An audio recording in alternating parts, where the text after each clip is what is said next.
এতিয়া আমি ভাত খাম ৰাতিপুৱা স্পেচিয়েল কি আছে দেখাই আছোঁ আপোনালোকক এতিয়া অলপ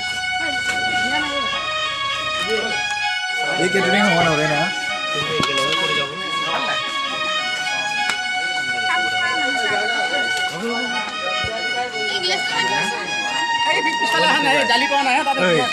ভাত খা